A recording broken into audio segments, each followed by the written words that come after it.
The meeting open and welcome you to this month's meeting of Council. The recording of this Council meeting will be available to the public on Council's website for a minimum period of 6 months. In accordance with Council policy, I will now ask staff to confirm that the recording has commenced.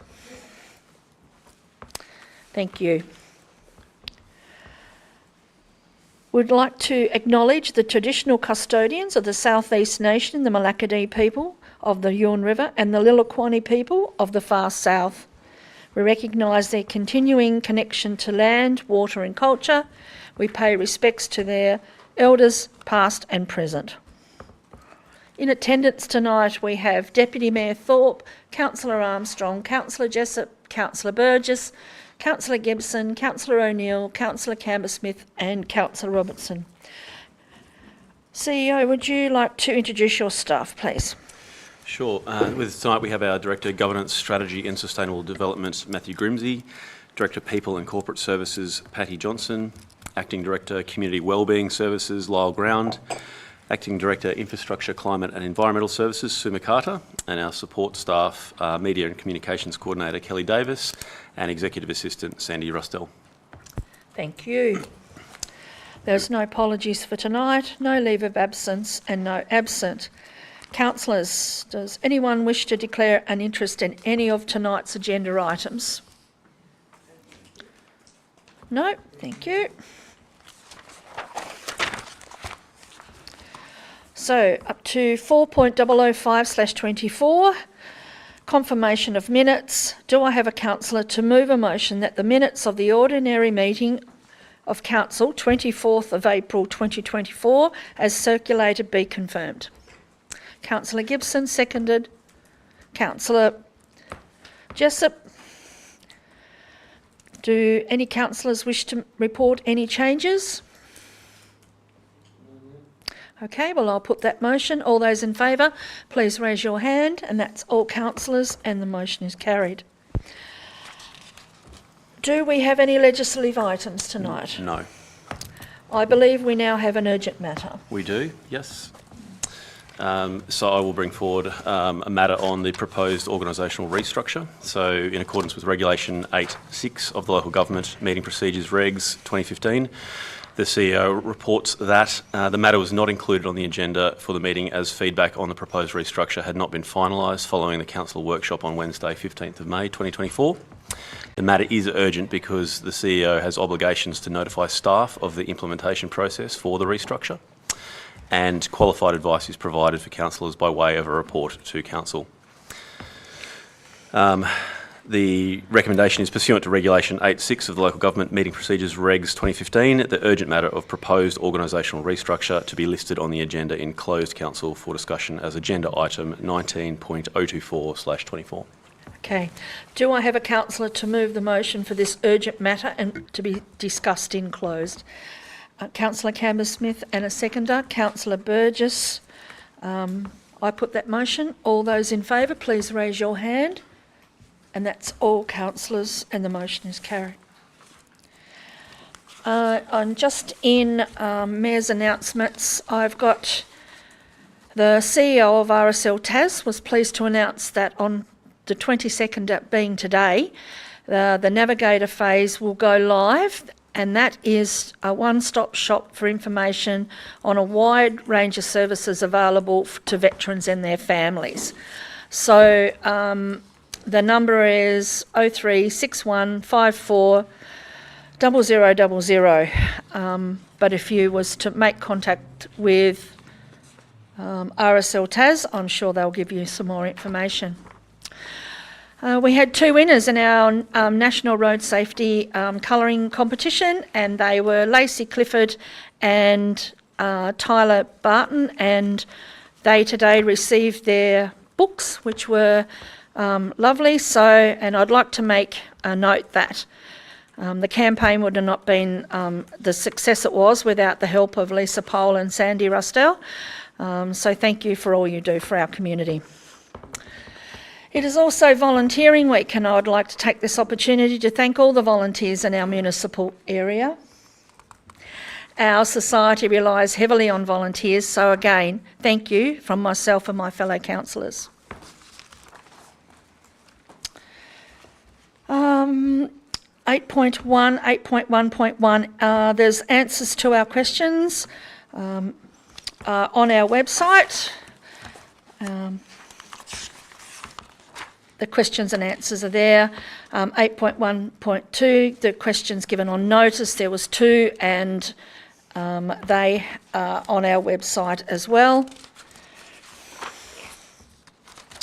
8.1.3, questions without notice. There were 2 questions tonight from Mrs. Irene Swan. The responses are on the website and will be included in the minutes.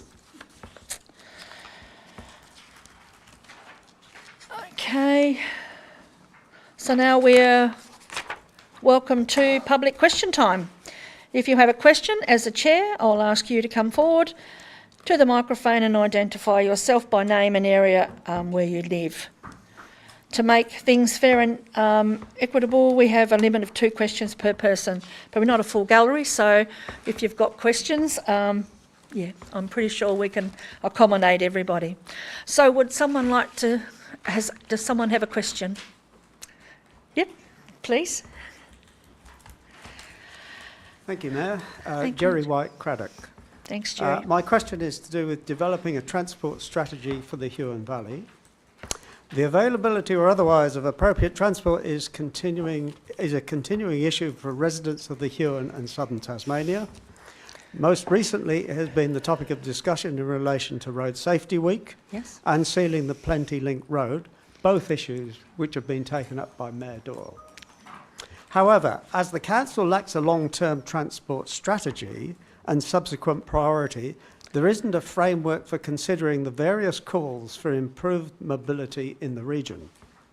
The best the Council has at this stage is somewhat nebulous statement in the Community Vision Statement under the title Getting Around.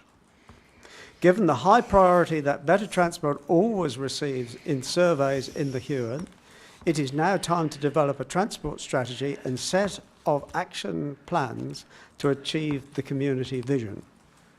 This is not a call for Council to become a transport operator, but rather have a consistent, logical approach to transport now and to meet the need of a growing population, changing attitudes to mobility and adapting to a low-carbon economy.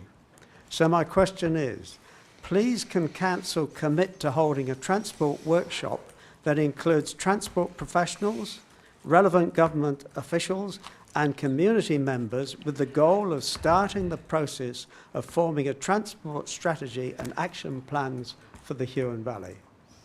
Thank you for... I yep. just wanted to add that Circular Economy Huon has expended a lot of effort on transport, and we would be more than willing to help with the arrangements should that be required.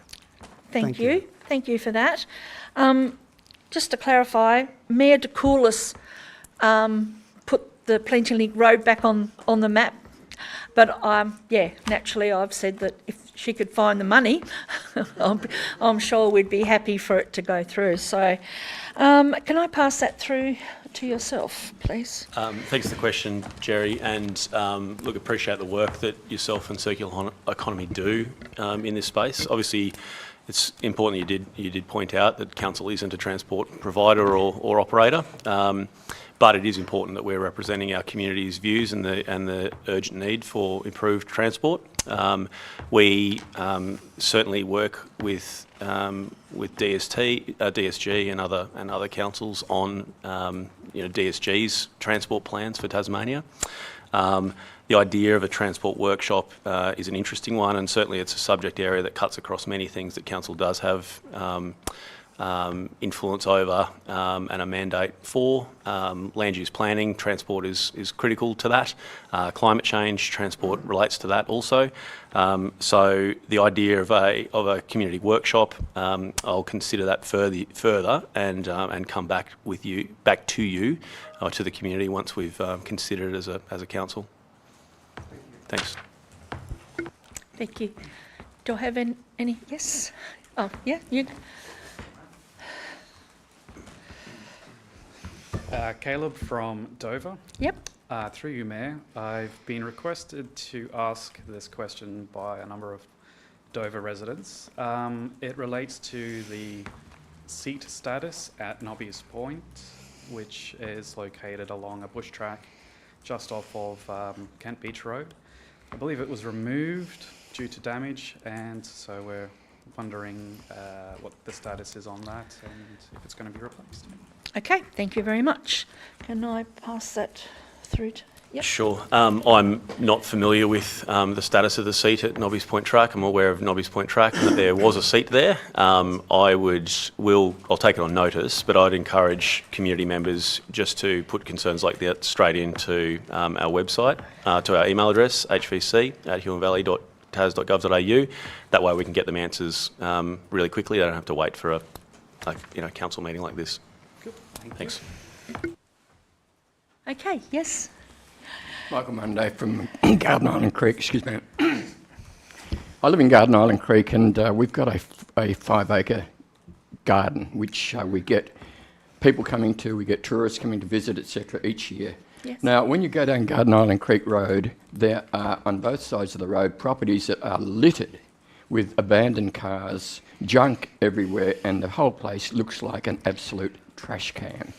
It does nothing for those of us that are trying to develop tourist facilities, and certainly does nothing for the area. Now, my question is to both the manager and the mayor: what positive things would you implement to stop this accumulation of wrecks that have been just simply deserted and left on properties? Thank you for that. I will pass that through. Thank you. Thanks for the question, Mr. Mundy. Look, I understand the issue, and obviously people also have a right to use their properties. We have a compliance program that through our enforcement policy, we take action through our compliance officers to work on things that might be unsightly or otherwise. So there's multiple options we've got to go and look at those kind of issues. It is based on prioritisation. I'm not aware of any ongoing action that we've got going on down in Garden Island Creek. And we can, if you'd like, I could get back in touch with you and give you some guidance on what we can and can't do down in your area. And it is ultimately going to be, it's a balance between what might be unsightly to you, and I'm not familiar with the situation that you've got, but what might be unsightly to you might be perfectly allowable on the type of land that we're operating on, or we might find issues where council does need to take action. So happy to get back in touch with you and explore that problem separately. Clarify one point? Sure. You use the term use. It's not a use. It is simply an abandonment. Sure. These areas, these have been abandoned. They're just left there by people who are no longer residents, and they've been there now, to my knowledge, for close on to 20 years, and it's absolutely disgraceful. Sure. Thank Okay. you. Thank you.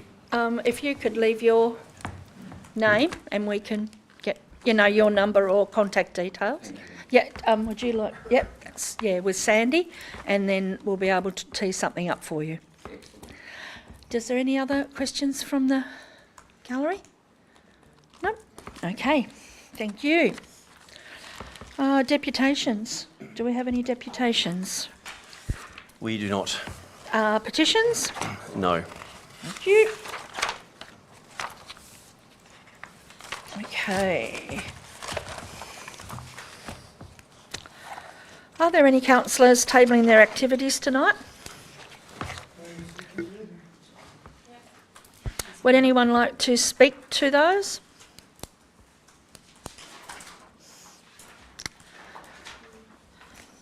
No.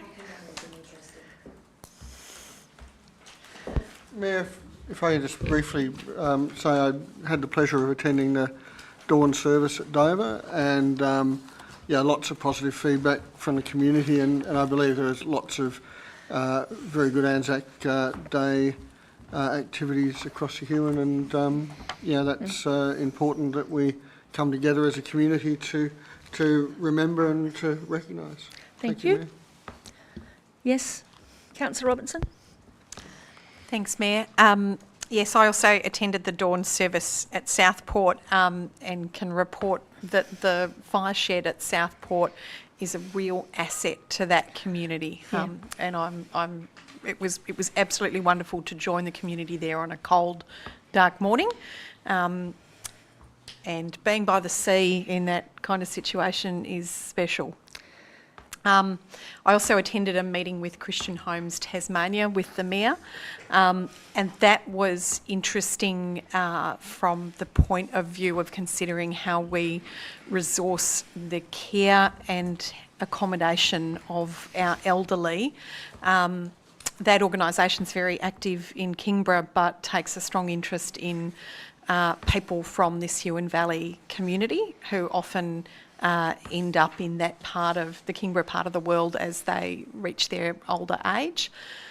And so I think it's a really important issue for our community and our ageing population that we can hopefully better address through our strategy and planning. Thank you. Yes, Councillor Thorpe. I too would just like to acknowledge the dawn services on Anzac Day I attended Huonville, and specifically with Volunteer Week, recognise council staff member Sandy Rustell who volunteered for that service. It was great, and also just two events that I really enjoyed attending with yourself, Mayor, was the Port Signet Scout Group with two local young leaders receiving the Queen's Scout Award, which is the most prestigious and high-level award in that organisation. So I'd just like to celebrate those two young leaders that are operating in our community and volunteering their time and receiving that award. So Definitely, and I think that I think we've attended the last probably 8 or 10 that's received them, and they do a marvellous job down there. Thank you. So no others, guys? Okay, thank you. So 11.005/24, do I have a councillor to move a motion that the general reports and minutes for the period 1 to 30th of April 2024 be received and noted? Councillor Canberra-Smith, and seconded by, I think it was Councillor Armstrong. Councillor Canberra-Smith, do you wish to speak to the motion? Just briefly, Yep. Mayor. Yeah, I was extremely impressed actually with the whole, the wide range of things that have been done and getting done. There was only one item that sort of jumped out that I would particularly just wanted to highlight, really, to people around the table and the gallery. It sort of relates to Councillor Robertson's announcement as well. It's notable that our retirement villages are at maximum capacity with 45 people on the waiting list, and there's been a 25% increase in requests from Housing Connect from people in the Huon Valley requesting assistance with affordable housing, and that's over a fairly short timescale, I believe. So it's gone up from 75 to 90 something, which is a significant number of people. And I just wondered, do we know of any private providers? Are there any moves afoot for more, creation of more retirement and independent living units in the valley? Single women over 55 also seem to be one of the fastest growing cohorts of homelessness. And I just wondered, are there any further possibilities, e.g. through the Huon Link Master Plan study, for also improving the availability perhaps of social housing? Thank you for that. Can I pass that through to yourself, CEO? And I'll probably refer to you as well, Director. But look, to start, so it's certainly an issue we're aware of, and you'll know we commissioned our own supply and demand study some time back and presented that to councillors. So we know that there is a significant demand in the valley, and expect that will continue to grow. Since that time, we've been doing, we are constantly working with providers. I've got an upcoming meeting early next month with the CEO of Homes Tasmania, who's one of the larger providers, and we're certainly looking at larger subdivisions, and through any land use planning, strategic planning work that we do, trying to understand what kind of housing mix we need to achieve outcomes for a diverse community, so social housing, affordable housing, et cetera, et cetera. So, yeah, an issue we continue to progress through that land use planning frame. Is there anything you want to add, Director? Yeah. So, council obviously has a number of retirement villages that we own and manage, and we last year undertook a internal strategic review of those, and a part of that we engaged with current and potential providers in that space to understand their opportunities and challenges and how we could align with them. So initially the review was around just our sort of bricks and mortar and what we do with them. It soon became apparent that this was a key issue for us as a community. We broadened that strategy, and now what's really good and what will feed into what Lockie's talking about is that we have the underlying data to understand what that demand looks like, because obviously there's a variety of different levels of care. So it's sort of understanding those gaps, and then that allows us to then be strategic in addressing them through land use planning or through stakeholder engagement or partnerships or through advocating. Thank you very much, and perhaps we can also consider things like, shared housing and community developed housing and things like that, where you have independent living but more people on one title, sort of thing. Thank you. That's all. Yep. One thing I did forget to say is that I had Signet Primary up in my activities, and we had Deputy Mayor Thorpe and myself held a council meeting with them, and we had them as councillors. Sent a photograph of one in my chair. Yeah, yes, and it was most enjoyable and very much appreciated. We brought them up on a bus, and yeah, they had a lovely day. So just wanted to let everyone know that it was a good experience for us all, wasn't it, Toby? Okay, so back to you. Nothing else to say then on that, Councillor Campbell-Smith? We go the vote? No, thank you. It's good. Okay, so I'll put that motion. All those in favour, please raise your hand. The motion is carried. See you, Jerry. 12, council workshops. Would you like to advise on our council workshops, please? Yes, give me a moment.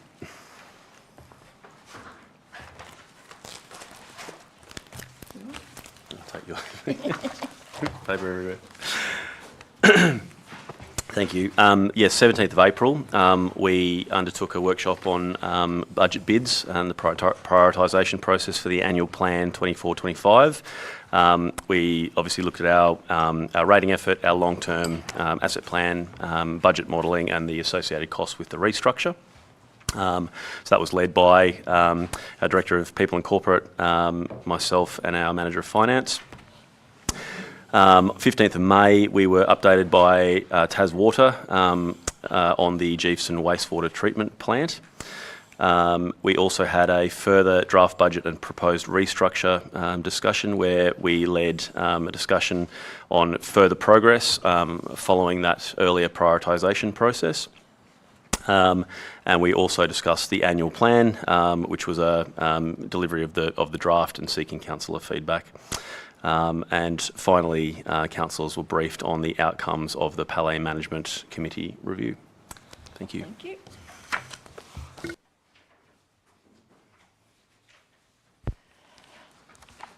Okay, 13.1, answers to questions taken on notice. There was Councillor Jessup, and the answer is there. There was 2 questions, and there was a question given on notice, and the answer's there and will be on our website. Councillors, is there any questions without notice tonight? Yes, Councillor Campbell-Smith.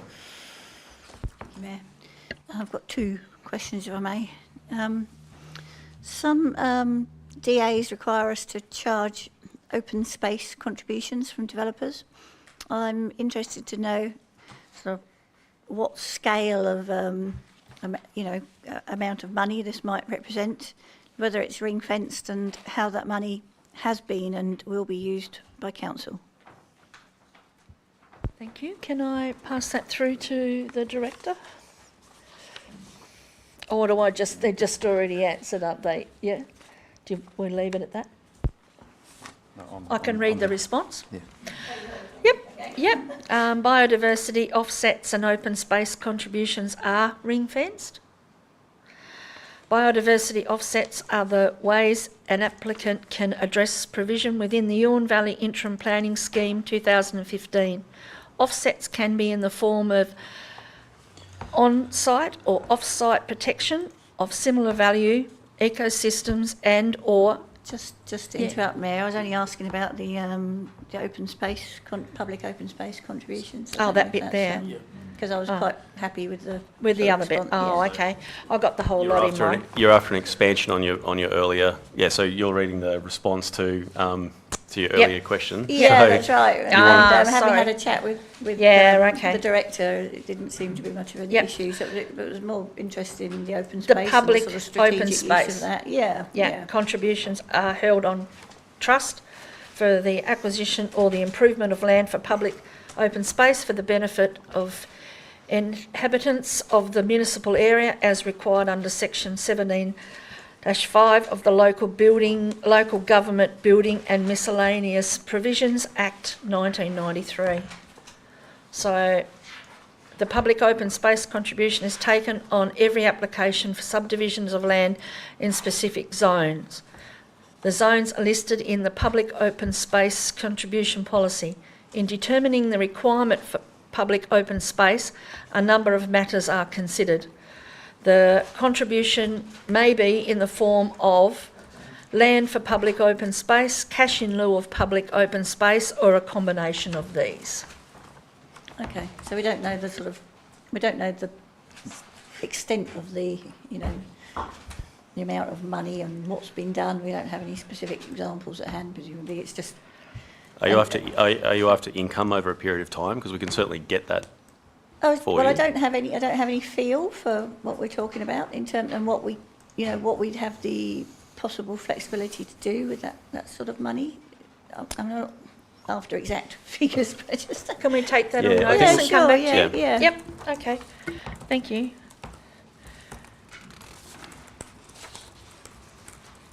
And would you like to... Yep, it's your other one? Yeah, sorry. We were sent a press release, councillors have sent a press release this week indicating the state government is writing a discussion paper on long-term residences in caravan parks. Given the current lack of clarification around the rights of people living in caravans and tiny homes on wheels, which used to be called caravans under state government, but we're not quite sure what their status is now, on their own or others' private land, would our CEO be willing to write to Minister Madeleine Ogilvie asking that review be extended to look more broadly at the long-term status of caravans and tiny homes on wheels and options perhaps for creating legal pathways for longer-term habitation? The response to yours is that Council... Oh, was you going to? No? Council, at its ordinary meeting of the 28th of July 2021, resolved the following motion for presentation to Legat, that the Local Government Association of Tasmania call upon the Tasmanian State Government to address the use of tiny homes and self-contained caravans for alternate accommodation with appropriate standards in planning schemes or other legislation to provide for the safe and healthy use and addressing needs for affordable housing whilst balancing the potential poor planning, health, safety and environmental outcomes.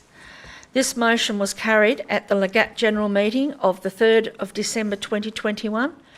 The last update provided by Legat to the motion in 2023 was that the Minister for Housing acknowledged the opportunity that tiny homes present to addressing the housing crisis and the need to fix regulatory gaps. The Minister advised that the matter is now with the State Planning Office, who will convene a discussion with Legat. An approach was requested, is consistent with the previous council decision, and a letter will be provided. So, yeah. So yes, I'm prepared to write and restate our existing position. Okay, Yeah. thank you. So no other questions? Yes, Councillor Armstrong? Thank you, Mayor. Just as a follow-up to Jenny's, Councillor Campbell-Smith's question. Sorry, Jen. There's a lot of... I get a lot of questions. You know, we've got this shortage of housing and we've got this shortage of homes and we've got these land zonings that often don't allow us to put these things in places where they could be. But lots of people ask me about the shipping container homes, you know, the little fold-out arrangements, which don't actually come under a shipping container or a tiny home or a caravan. So I wonder where they would sit in the crux of all of the legislation, because they're not a shipping container, they're not a caravan, they're not a tiny home, but they're not a big home either. They also don't need to be connected to waste disposal things. They can have chemical toilets and they can have tank water. So I wonder if there's a hole somewhere in our policies or state government policies where they could be considered, because you can actually pack them up and take them. They're an affordable option for people to live, you know, in the meantime. And I think, you know, going forward maybe 5 or 6 years, if people could start to have a home, it would be better than no home. So I'm not quite sure what I'm asking, but what I'm asking is, has this been mentioned, I suppose, and could we consider talking about that at some stage, and what would be the bylaws and regulations that would be required to mandate something along those lines? And could we maybe use a land zoning that's perhaps not particularly for that use in a short term until somebody can find somewhere better to live? Because it's quite, you know, it is quite dire out there. Like, I'm seeing people living, you know, where they shouldn't be. So I don't know what classification it falls into, but I think it's a good option, because I think they're about like 35 to 50,000, which is affordable for some people, and it's a decent little unit, you know. So I don't know, do what you can with that. I'm not sure what I'm asking, but you get the gist of where I'm going. Yes. Okay, I'll pass that one through to the Director. Through you, Mayor, they're generally considered as residential use and through Building Act as a building, but I think it would be appropriate if we can include that within the letter to the Minister. I think it would be good to broaden and get clarity on that matter. Yeah, I think that, I mean, you're describing what would, I think, again, loosely fall into that tiny home descriptor, which is, you know, a mobile home that can fold out and then become semi-permanent. Yeah, that's right. So there's a number of ways that you can do that. So you know, we can broaden and make that specific in the letter, that tiny home represents, you know, a broad range of kind of options, and yeah, because they do definitely fit a need. Yep. Thank you. Yes, Councillor Robertson. I'm not sure if I've got a question yet or not. We're on 13 at the moment, but are we going back to 11? Did I miss something? And general reports, or We done general. We went through it. We went Did through. we? Yeah, we went to. All We right. voted on general reports. okay? I must have. That's Sorry? all right. You can ask a question now related to that. I though. will ask a question now related to the general You reports. caught it just in time. Yeah. Okay, so I've been interested for some time in the consistent backlog of DAs for assessment. And we're still sitting at around 170 in our to-do pile.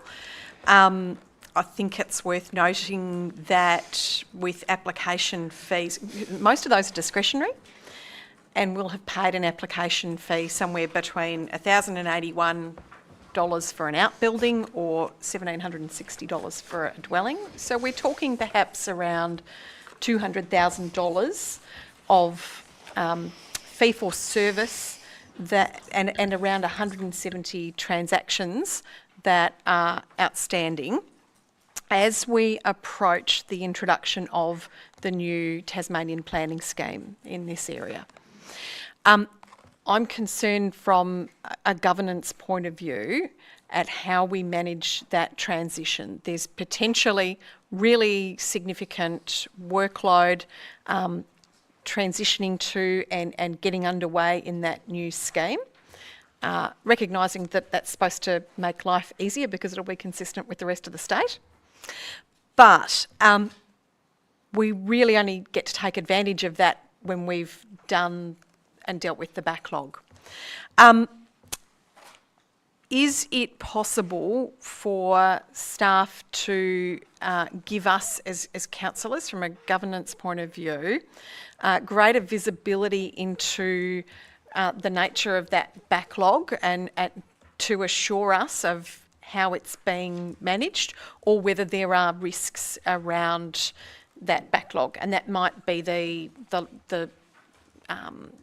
time span, the lifetime of some of those applications, or it might be how complex they are, like their discretionary or permitted nature, that sort of stuff. And I guess some briefing on how that's being managed. I think it's worthwhile. There's some governance risk there, and I think it's worth us being across that as we go through that transition. Thank you for that, Amy. I'll have to take that on. I'll pass it through. Thank you. Would you like to comment on that? Through you, Mayor, we've got to provide some advice in relation to the Tasmanian planning scheme, so we can. It might take a little while, but we can work up some advice for councillors on that. Thank you. You're right. Yep. Thank you. All right. 13.4, notices of motion. We have 2 notices of motion tonight. The first one from Councillor Jessup. Councillor Jessup, are you happy to move the motion as included in the reports? This is 13.4. Yeah, which is, and then it's 13.003/24. Yep. Yep. Do you wish to speak to that motion? Second. Pardon? Second or first? Doesn't really tell me that. Yep. Okay. Do we have a seconder to Councillor Jessup's motion? Councillor Thorpe. Thank you. Yes, up there. Thank you, Mayor. So this is around the Climate Advisory Group, which is page 44 of the agenda for those following. Mayor, when we supported a climate emergency motion, some of us did so with a level of anxiety. At the time, I said the concept of climate emergency didn't sit well with me, but there was no doubt that Council, as a major asset manager, was facing a major responsibility to respond to climate. So, emergency or not, and I know that's a contentious term, but there's no doubt that Council has to respond to the climate that is changing. We approved the motion that had some very specific tasks and some checks and balances in it as well.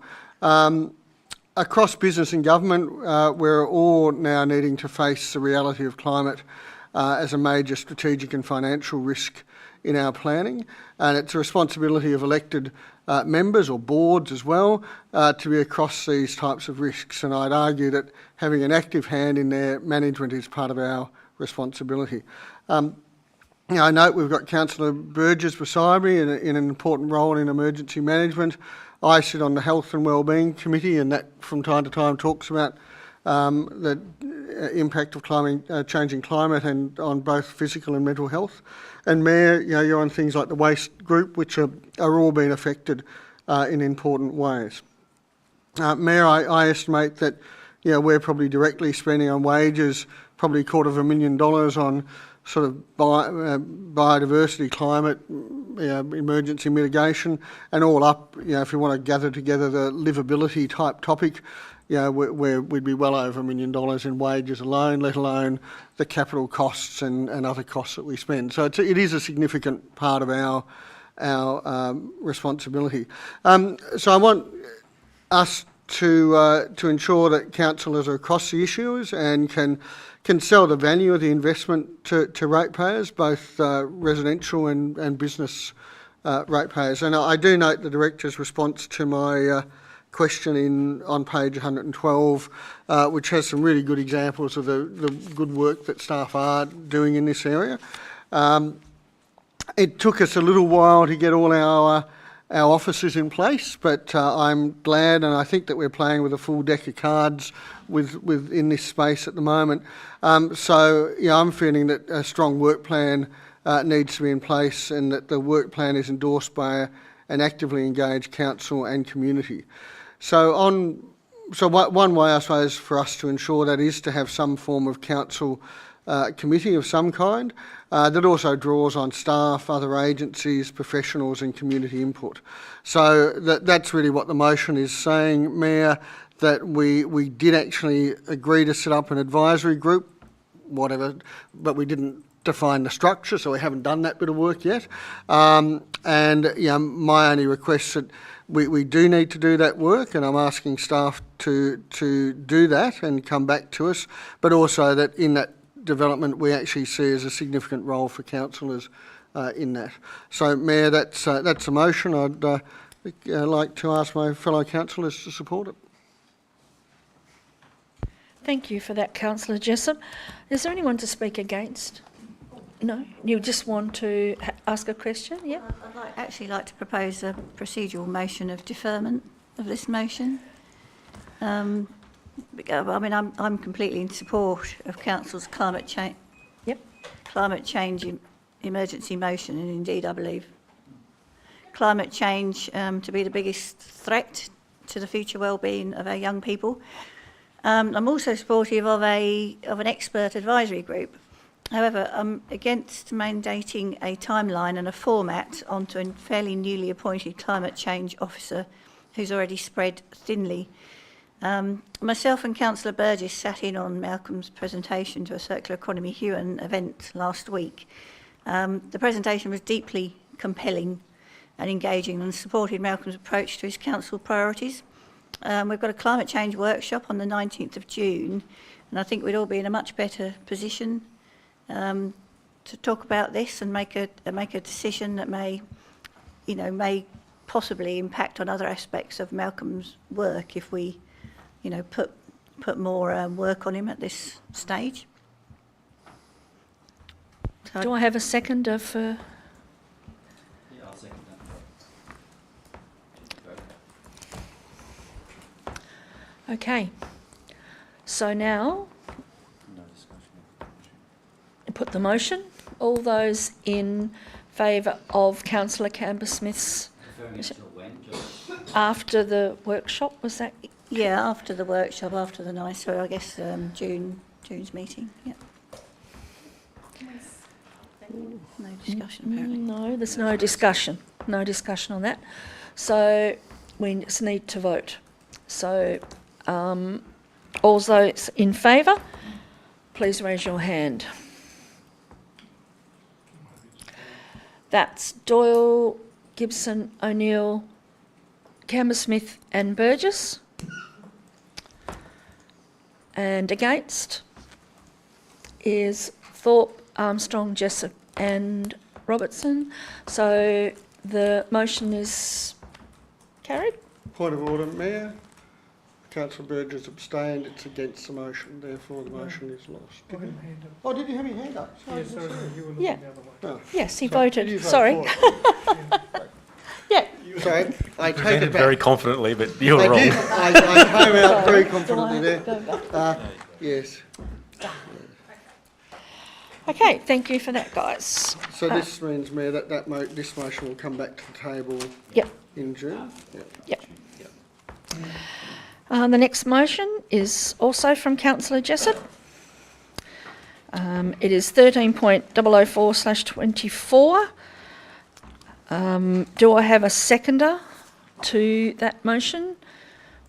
Councillor Burgess?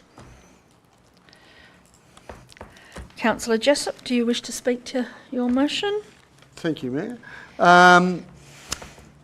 Mayor, I note that there's been some crossover between the issues of the Tasmanian Times legitimacy and my particular motion.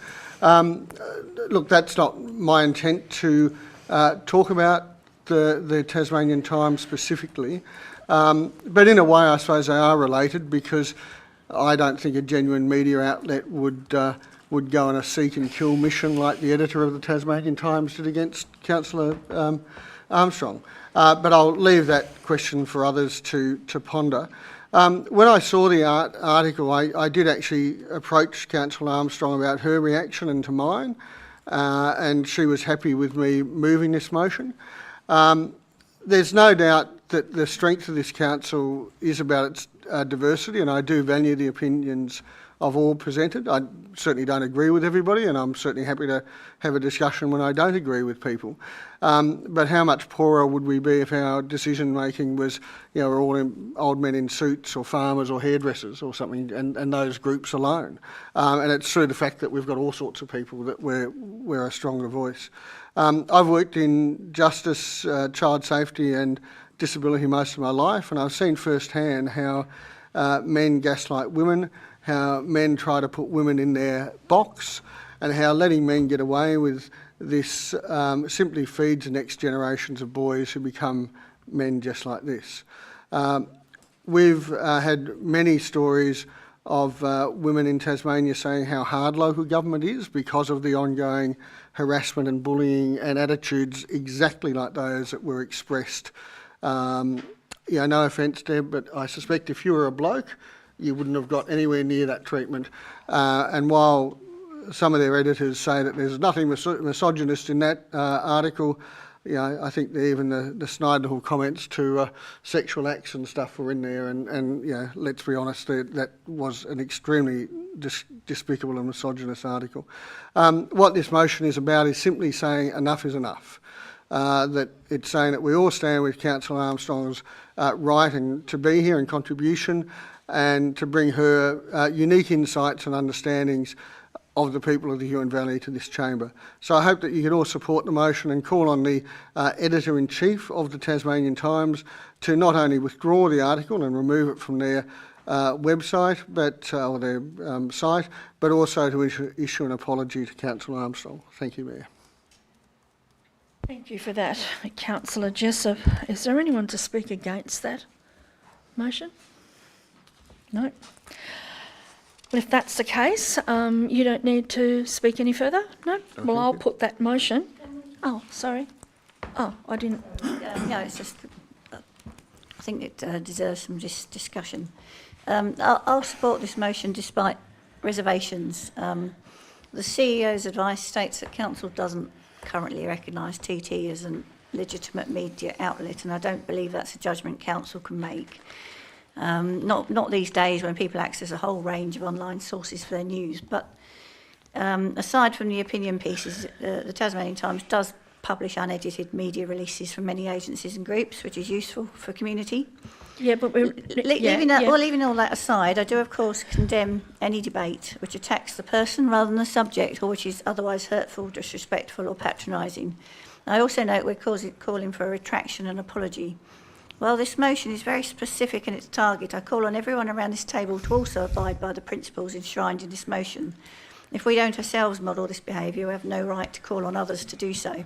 In that spirit, I would like to add the word respectfully to paragraph 3 of this motion, such that it reads, our willingness to work together respectfully, if Councillor Jessup is agreeable to that. Thank you. Yeah. Is Councillor Burgess, are you happy with that? Yes, very happy with that. Thank you. All right. Well, that's all we have to do, isn't it? We don't have to do anything to put that word in? No. Okay. Well, I'll put the motion. All those in favour, please raise your hand. That's all, councillors, and the motion is carried.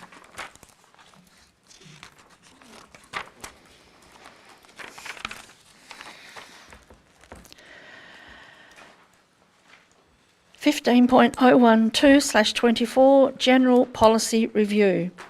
I refer the councillors to the recommendation of this report. Do I have a councillor to move a motion? Councillor Gibson, seconder. Councillor Armstrong. Councillor Gibson, do you wish to speak to this? I did go through this fairly carefully. I had a question actually with regards to the changing of the funds being retained in the land use bank balance, whatever you want to call it. That hasn't come to a workshop. I don't know what the reason for that change is. It's always been something that we've done. I don't know the pros and cons of it, but it seems like you're just updating a policy, and that I didn't really like that just being sort of slipped in, because it's quite a big change, I guess. So the question was, what's that about? Yep. Sale of, that was the sale of and disposal of. Yeah, in that policy, we've always had the case that money from when you sell a property, that stays in our land money Fund. Yep. And there's a new thing that's just been put in there saying that could be changed. You know, we could pull that out for some reason, but no particular reason. Okay. Through you, Mayor, it was just a request for clarity. So in 3.6, the principle is in accordance with the land strategy and resolution of council. Funds received from the disposal of land will be allocated to the land strategy fund as a matter of first principle to fund the future purchase of strategic land and assets. So that's where the money is allocated. There was certainly at the time still opportunity for council to consider exactly how you use those funds. So there may well be opportunities for using those funds for the development of master plans which can improve the land and those sorts of things. So it was just providing clarity that council can consider those funds for other purposes, but the starting point is that they're in the land strategy fund straight away. Yeah, okay, so... Yeah, it's a broadening of the scope. At the moment, it's very narrow. So you must just deliver a thing with it, and akin to many of our other work that we do, we don't have often don't have funding to do any kind of strategic thinking that then determines what we do with the funds, and so we're then at risk of projects that are ill-conceived, have significant variations when we come to actually do the work. So the intent is not to take away from public open space; it's to broaden the scope of how we can expend those monies. Yes, council has many reports sitting on the shelves that haven't been acted on. I mean, I guess the reason behind that, the original policy is to make sure that it doesn't get whittled away for other uses. So should we be? I mean, I think it is quite a big change. I don't know what checks and balances you could sort of have on that. I don't know what other councillors think, but...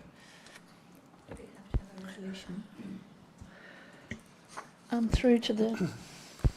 Yep. Through you, Mayor, the councillors are the check and balance on that. Yeah, I did write something about this, but I lost all my notes, so I can't remember what I actually wrote. But yeah, well, I'll leave it for others to discuss. Well, as long as we are the check and balance. Yeah, I can't remember what the exact wording was. What was there? I should look it up. Yeah. Council may use funds from the Land Strategy Fund for other purposes by making a specific decision to do so. Yes, Councillor Robertson, and then Councillor Jessup. If you'll indulge a small story, an example I recall from Geeveston Primary School's sale of 2 residential zone blocks of land at the time when the school was under threat of closure and significant downsizing. The sale of that part of the school property was reinvested in refurbishing those school buildings, which meant that rather than those buildings getting a coat of paint and kids continuing to study in portables, they got to study in permanent structures that were updated to be, I'd argue, the best classrooms in the Huon Valley. Another example of that is that when the school sold or cleared its hectare of plantation, that money was then reinvested in play equipment.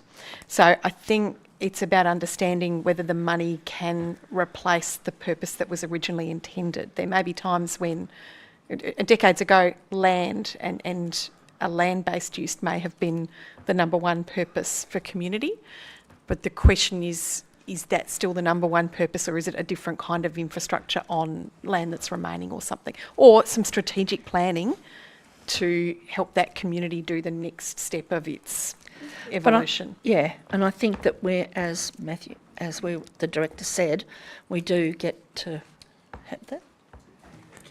Councillors are the ones, as put here, that make that determination of whether it's a strategic opportunity to reinvest slightly differently, be more innovative than just the narrow focus.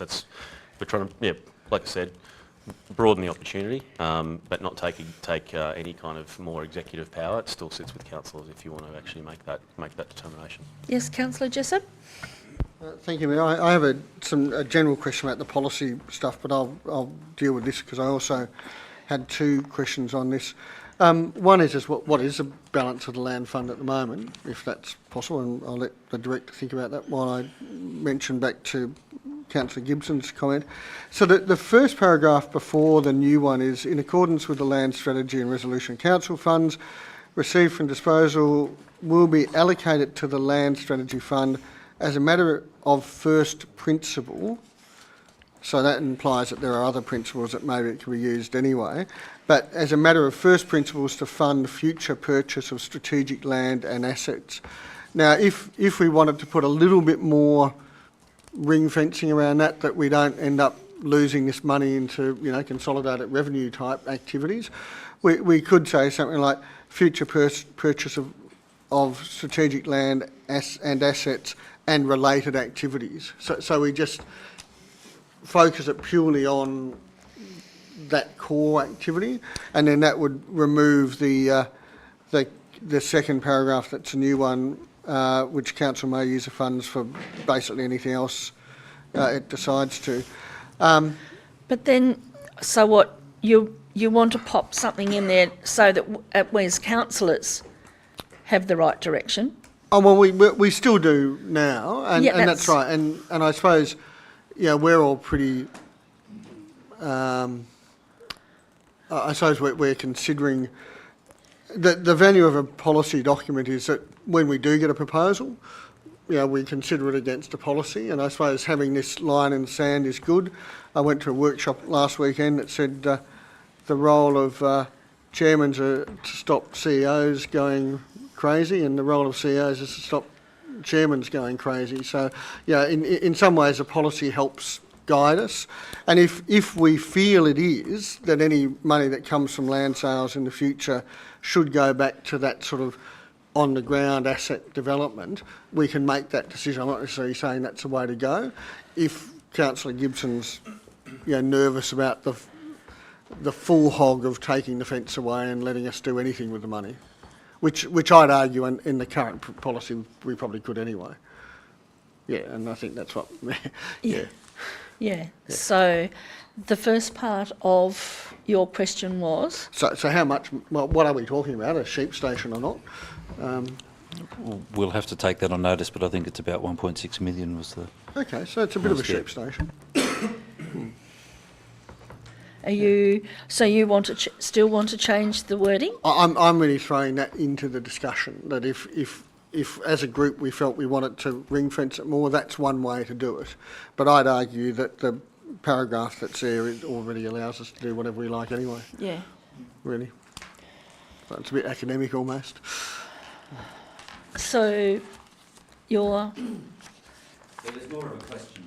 Yep, so it's got answer. Yep. It just seemed like a change of direction, and I felt that that there must have been a good reason why it's encouraged to keep that money, not let it get eroded. Yeah. And what the intention of the change was. I guess that was my question. I'll just add something just to give you an exact answer on the dollar value of the reserves. So Director Grimsey was quoting 2 in 1. So the land strategy funds currently sit at 927,000, and then there's a separate reserve for public open space, which is at 560,000. Mayor, those balances are eroding by us doing nothing with them anyway. So if we're waiting for a strategic special project that we spend the money on in 10 years' time, you're not going to be able to buy a house block with $1 million, So that's right. Yeah. Yes, Councillor Armstrong. Oh, thank you, Mayor. So just to clarify this for me, and probably, hopefully, a few other people that are not quite grasping this concept, this money that's in this account, is that money that council has received from selling off land? And Yes, ma'am. just for example, what would be what land would we have sold off? Like, could you just give us a general, something that we've recently sold off? We sold land in Cigna. 2 blocks, yeah. 2 blocks Signet Coast Road, some land at Crabtree. I am having trouble to remember the specific It details doesn't of the matter. I don't know. pastoral I site. just for people that are not perhaps understanding the terminology, sometimes it confuses some people, including myself. And also, does this money go into a specific fund that attains interest along the way? Or does it go into the main kitty with everything else? So it's held in those specific reserves that I just quoted before. Okay, so- There's obviously earning interest, etc. Yeah, but Okay. it is ring fenced and sits in reserve. So basically, we couldn't really get it for anything other than specifically what is specified in the policy anyway, because it's pretty much its own bank account with its own funds. I don't follow that question. Yeah, Oh, so, no, so if it's got its own account and it's got its own funds and it's gaining its own interest, it is for a specific purpose anyway. It's for a specific purpose, Yeah. but the question that's been raised is that we're looking to broaden potentially the way you can use that, so you can be more strategic in its application. Councillors could, rather than acquiring more land, for example, you could instead, as the case may be, update a building or something like that according to what the community's needs are. Which spins all sorts of things through my head. But how much, is there much property for sale at the minute that council intends to offload? Not at- And what would be the situation that we would be selling off property?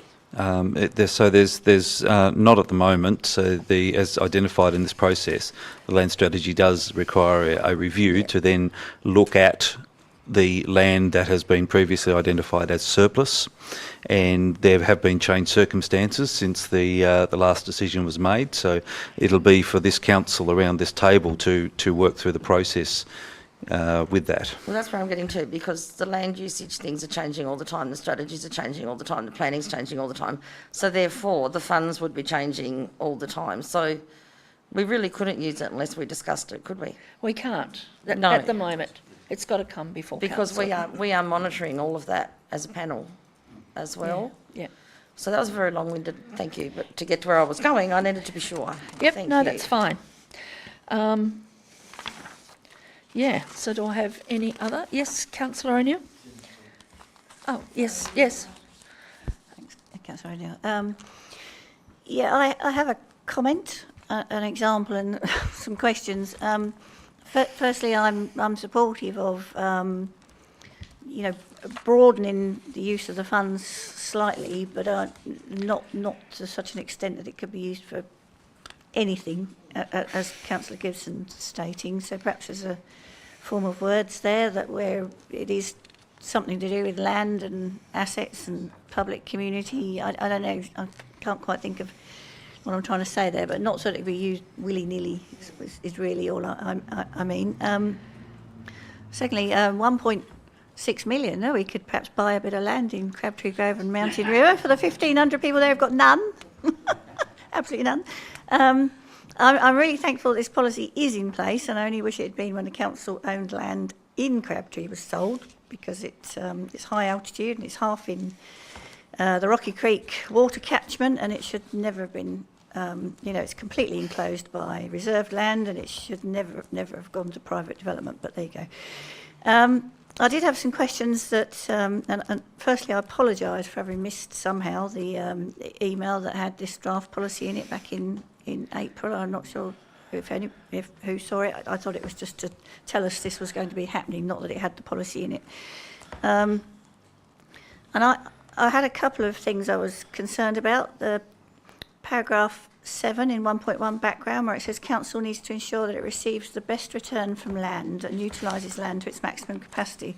Now, the director assures me that using land to its maximum capacity includes the varied purposes for which council may hold land, i.e. health, recreation, open space, operation, but it feels more financial to me. So I don't know if that's something that we wanted to think about. I was going to propose deleting that paragraph, but I've been told that's not a good idea. And I also wondered about when we're thinking about community engagement, whether we ought to be also considering, has community been accustomed to using this land while under council ownership, and will there thus be a loss of amenity when it's sold? And also whether it has high conservation values and provides ecological services to community. I'd have thought they would be things that would inform whether or not we go to community engagement or not. And also under section 5.3, it says community engagement is to be undertaken and considered in accordance with the requirements of section 178 of the Act. And for the purposes of clarity, I thought it'd be useful to add "and this policy" at the end of that sentence. I'm not certain what other people think and what the director's comments are on that. On part of that question, wouldn't it still comes before council? Like if it was the land come up for sale, we still have to vote on selling it. So we still get to have that say, I think, Jenny. Yep. Not on selling it, on the use of the funds in the... That's what Councillor Gibson was suggesting. It's the use of the funds that are in that reserve. Through you, Mayor, the councillors will be at all times making the decisions in relation to the sale of land.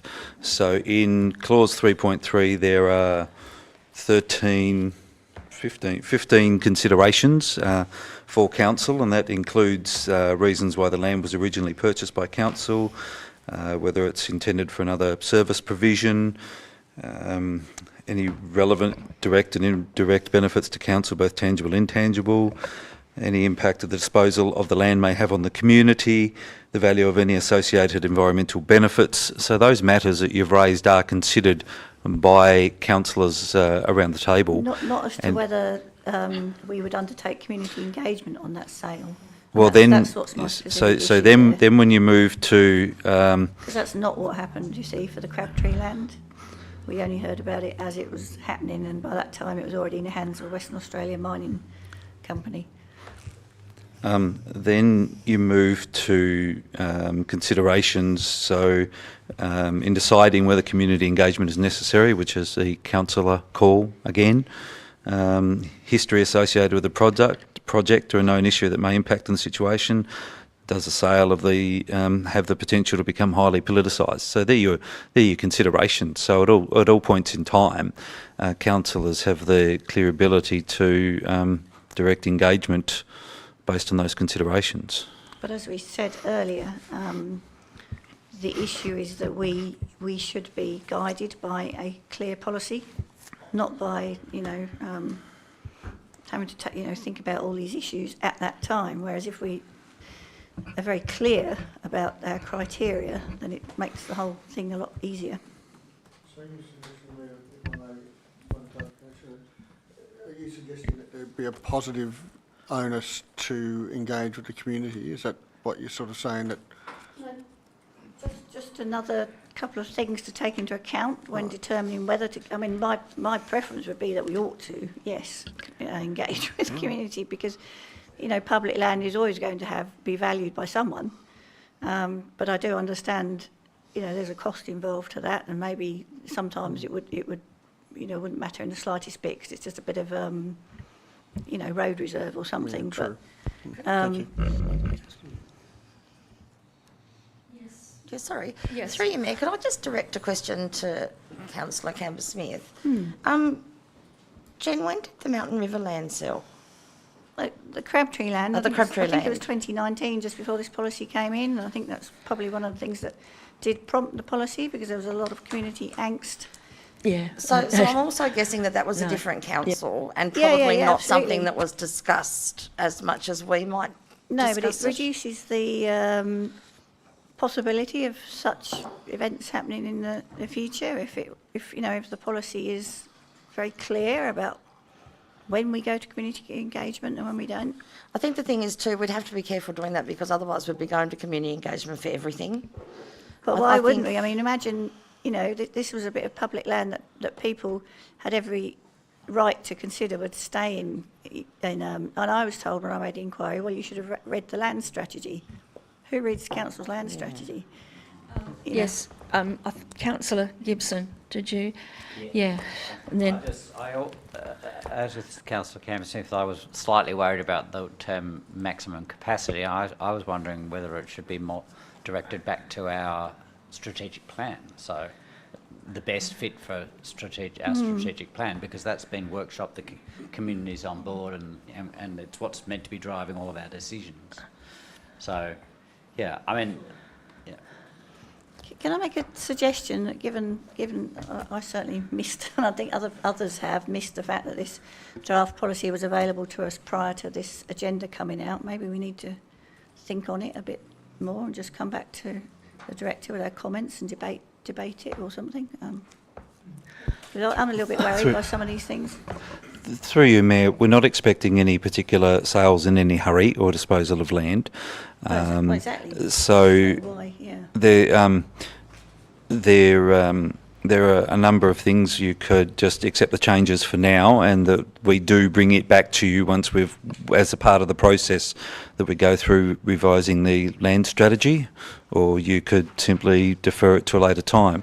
I'm just following the obligation of bringing it back before council every 4 years, so No, I understand, yeah. getting that obligation dealt with. and there is more than one. There is, yeah. Not worried So about it, you're saying there's little risk of deferral at this point, if that's the way councillors want to go? Certainly, I'd have a preference that we simply make minor amendments as they are now, and that we just bring it back early. We certainly don't wait 4 years to bring it back before councillors. Yes, Councillor Robertson.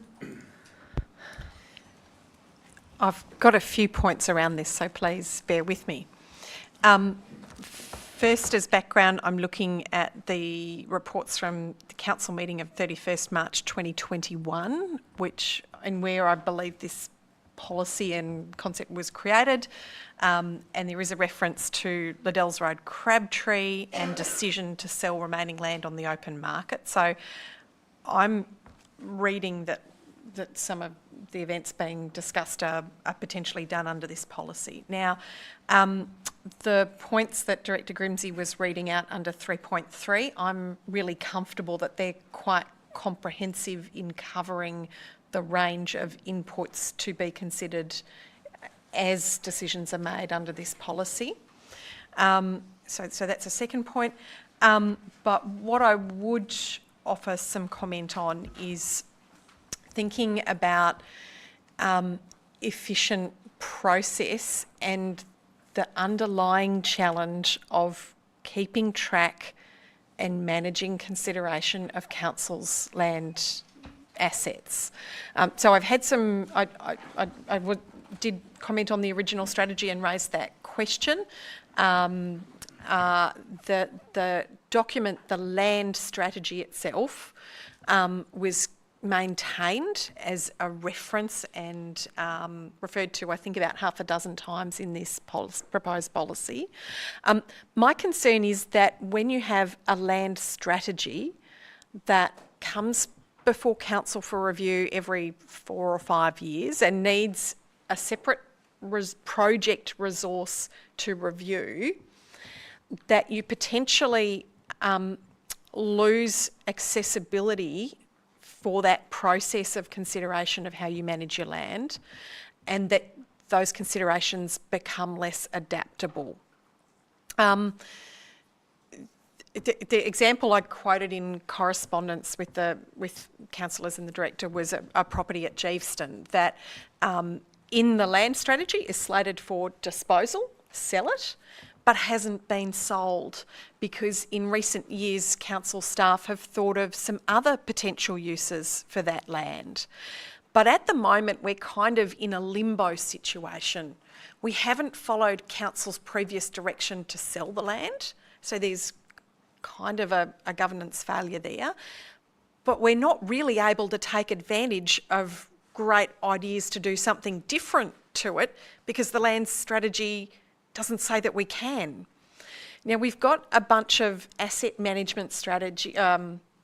We've got an asset management strategy. We've got this big overarching framework and a heap of policy and process and so forth under that for how we manage various others of our assets.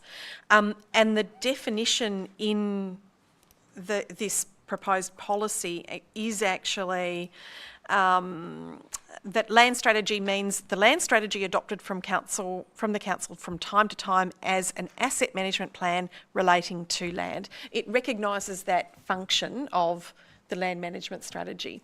I guess my question, and I think my preference, is that rather than having a separate land strategy document that gets done every 4 or 5 years and then put in the bottom drawer or resourced into implementation if you get those resources, is that pile of land assets and the consideration of their management actually gets absorbed into council's overarching asset management processes. So, but that's not what how do you intend to put that into what? I think this policy could be a policy or procedure about when you've decided to get rid of land, how do you do that that's transparent and accountable, that passes the pub test. Right. So I think that's literally just how do you get rid of the land. The decision to get rid of the land, and we've already had plenty of discussion that's actually made by councillors in council. It's not delegated to staff. We do have sign off on that and the decision about where funds generated from that go to, whether they go into the future land bucket or whether they go into something else.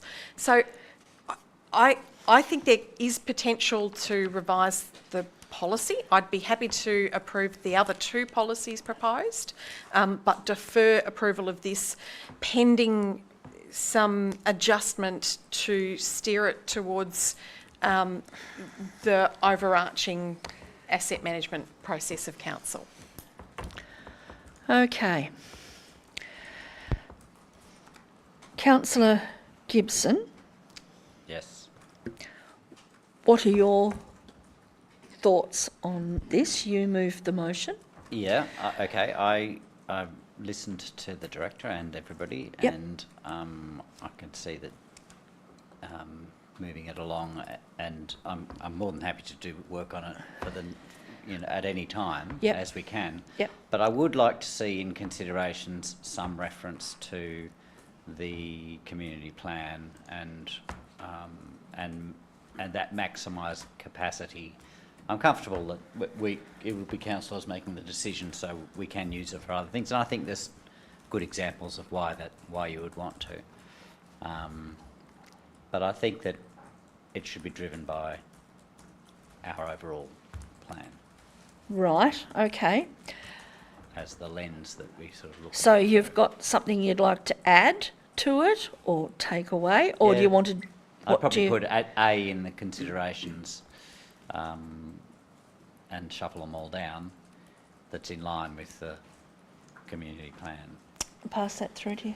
Through you, Mayor, I don't have any issues with that, but I think with the matters that have been raised tonight, Yep. that's not going to simply address everything that's been raised. So probably the best suggestion would be that if you have the motion as it is with B amended to take out attachment 3, sale of disposal of council land policy, GovCorp 018, yes. and that we have a separate motion immediately after, which just says that the finalisation of the review be deferred. Okay. Okay. Yep. So, Councillor Armstrong, are you happy? They have to agree to take out 3? Yes. So are you happy to take out number 3 out of that as well? Attachment 3. Okay. The reference to attachment 3. Yep. So then,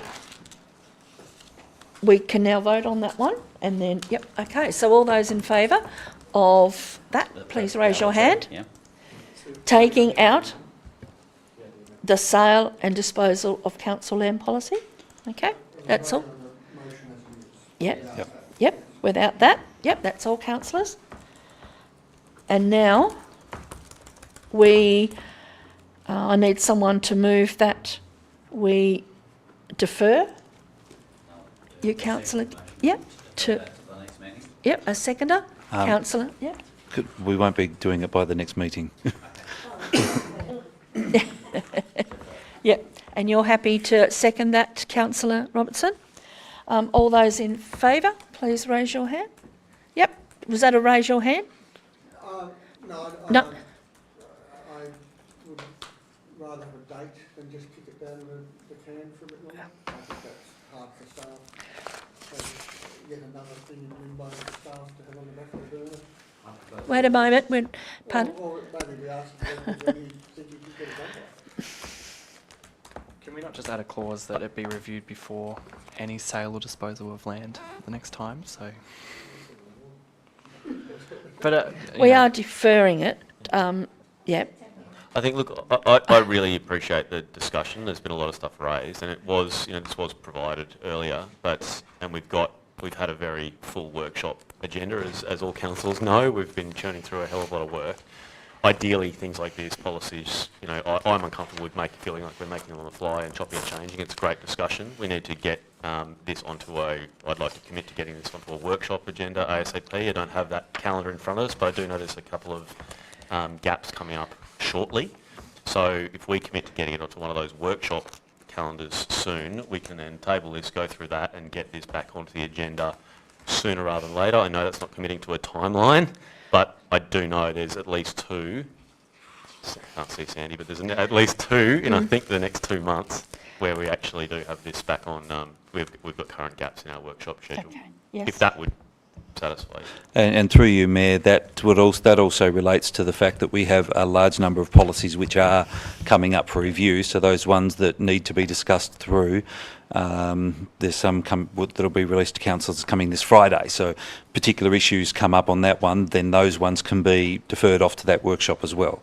And so that's the intent of the process. But there will be a lot in the second half of the year.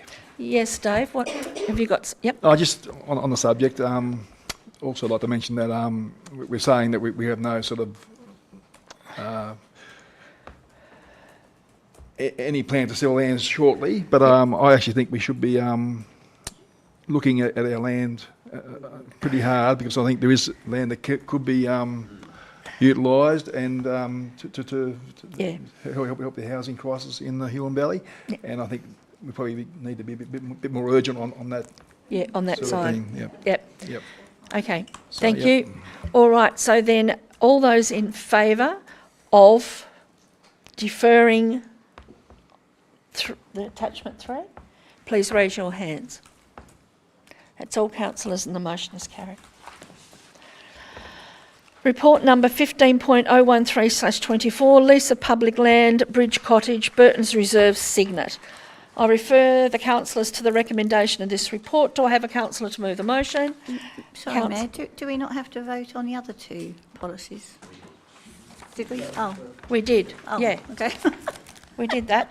Yep, sorry. Do I have a councillor to move the motion? Councillor Gibson, a seconder. Councillor Armstrong. Councillor Gibson, do you wish to speak to this? I think they make absolute fantastic use of this little building. I'm very happy with that. All right, do we have anyone to speak against? No? All right. You're happy with that then, Councillor Gibson? I'll put the motion. All those in favour, please raise your hand. That's all councillors and the motion is carried. Report number 15.014/24, lease of public land, Burton's Reserve Shed, Signet. Through you, Mayor, just to note that where there are mentions of Bridge Cottage, that should be Burton's Reserve Shed. Oh, yes. The report has been wholly written for the Burton's Reserve Shed. It's just, it was in the conclusion and recommendation. it mentions. Oh, I see. Yeah. All right, so I refer the councillors to the recommendation. Do I have a councillor to move the motion? Councillor Gibson, seconded Councillor O'Neill. Do you wish to speak, Councillor? Once again, I think the Scouts make incredibly good use of the shed. Thank you. Do I have no one to speak against it? All right, I'll put that motion. All in favour, please raise your hand. That's all, councillors, and the motion is carried. Lease of public land, Tennis Court Road, report number 15.015/24. I refer the councillors to the recommendation. Do I have a councillor to move the motion? Councillor Thorpe, a seconder. Councillor Armstrong? No. Councillor Robinson, sorry. Councillor Thorpe, do you wish to speak to this? I have a few questions. I'm not opposed to it at all. There's just some discrepancies in Ochre leasing this since the mid-1990s when they've been the operator for 12 months. Through you, Mayor, it was probably laziness in report writing. It has been leased for the purposes of the health centre and the owners of the centre from that time. That was the only question I had on that discrepancy. Okay, do I have anyone to... Yes? I mean, I suppose the question is, it does look to be a very small parcel of land, and yeah, are we ever going to have an alternate use for it, and should we be maybe talking about selling it, because it just seems to be we're providing a free car park to a medical centre, so do we even need to specifically provide at the medical centre? Why don't we just say it's a public car park, and why are we leasing it? I suppose they're the things in my head, Mayor. Sorry.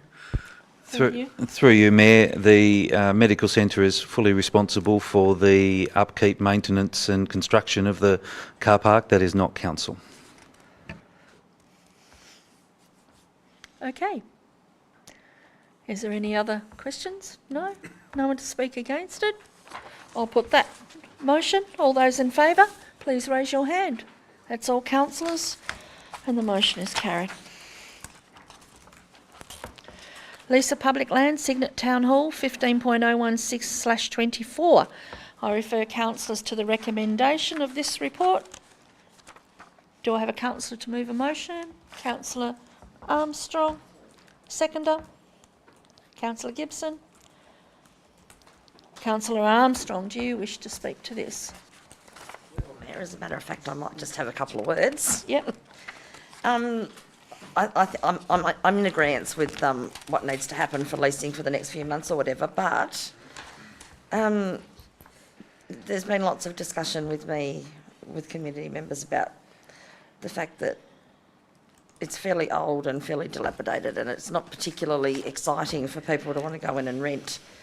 I don't know if, instead of renting it, could council use the space for something else? Like, I don't know, like a hub type of arrangement, I suppose. I know that it's already there. I'm not sure what you would put in there, really, because it's a weird sort of little space, and I don't even know what the lease is rent-wise.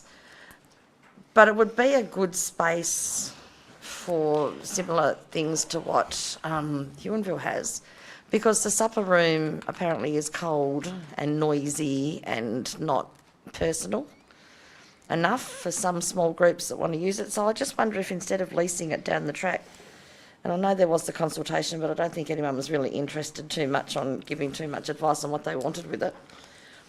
Could we consider,